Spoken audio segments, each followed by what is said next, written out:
The devil you know versus the devil you don't.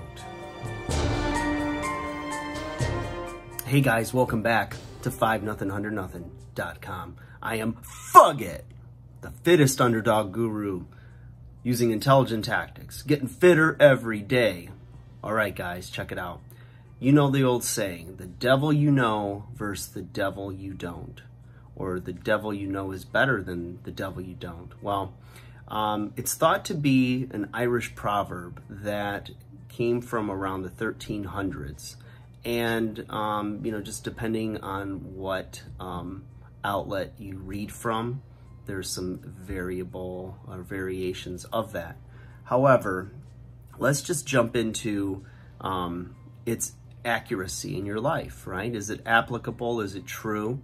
And I'm here to tell you that I believe that it is applicable and true in some areas of your life, but not in others. So I'll break that down real fast for you.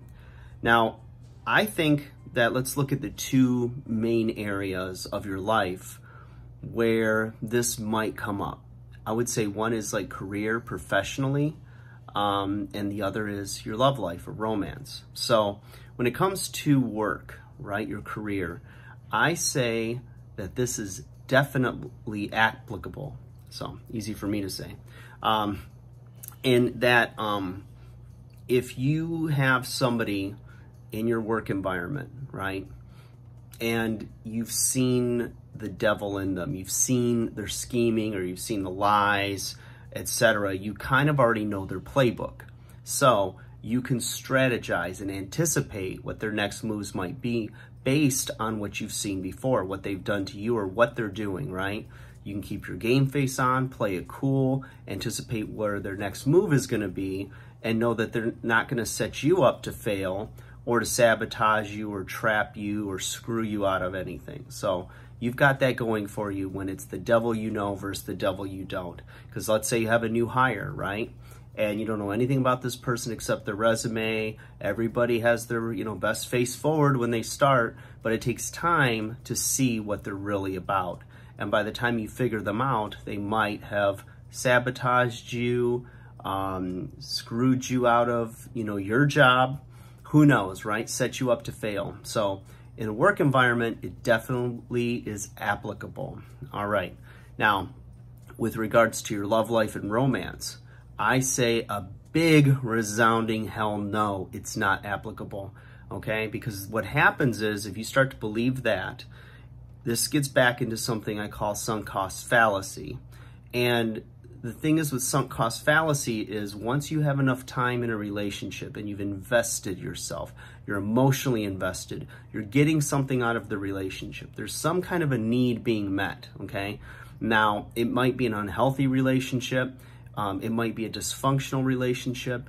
You might love the person more than they love you or vice versa.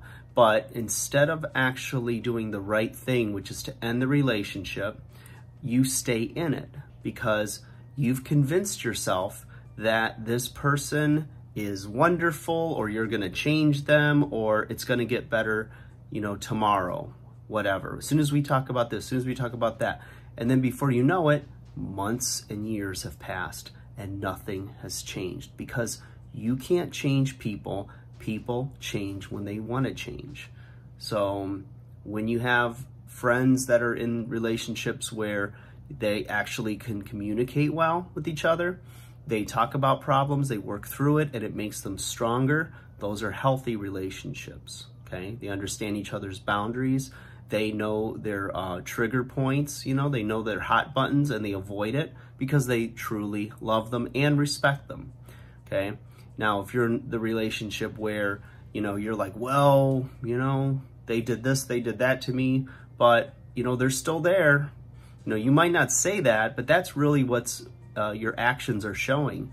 It's like if a person has lied to you about big things, not like little white lies to make you feel good or to try to do something to make the relationship better or something that was really insignificant and not a factor. But like, big ones. We all know the big ones in relationships. and the person is still around because you kind of let them off the hook, or you said, well, you know, we'll try again, maybe part of it's my fault. And you're constantly singing their praises to your friends or family that know the bad, or if everyone around you is telling you this is not a good fit or this is not a good person, whatever it is, and you're sticking around, and I find a lot of times you make excuses and you justify actions. So, oh, it's the devil I know versus the one I don't. I mean, what if I get back out on the market and there's somebody even worse? That could happen. It happens all the time. I was reading an article today about online dating, and that's how I met the love of my life, my girlfriend, my current girlfriend, and it was through online dating, and it was like magic from day one. You know, we're inseparable, and she's my best friend and perfect for me, and she says that I am for her. And if I had not been online dating, and I had times in my dating relationship where I had the sunk cost fallacy, where I stuck around because, oh, we're going to make it work. We're going to work through this and that and the other thing. And it's like, well, they're there and it's familiar and it's easy, or at least you think it's easy because you've already went through and had the first dates and the first fights and the whatever. And it's not perfect, but at least it's a warm body that's there. It's a pretty face. It's a whatever, or the sex is good, or, you know, whatever, you know, people around me, my friends like her, whatever it is, right? But there's something deep inside of you. If you're being honest with yourself, if you really stop yourself and listen to that still small voice, you know that you're not supposed to be with them, and that they're not enough. They don't make you like completely happy and fulfilled, at least as far as the relationship is concerned. And you hang in there because at least it's somebody there. And that's where a lot of people make the mistake of not working on themselves, taking that time in between relationships, or getting out of a toxic relationship and spending a little bit of time making yourself better, not just for you to be whole and complete and not needing a person, but a person complements your life. And if you're happy within yourself and you're living life on your terms, then you're going to be really happy when you find somebody that complements your lifestyle. Watch out for those devils. There's always two sides. There's a lot of gray in there, kids. All right, like, share, subscribe. Hope you guys are doing well. Talk to you again soon.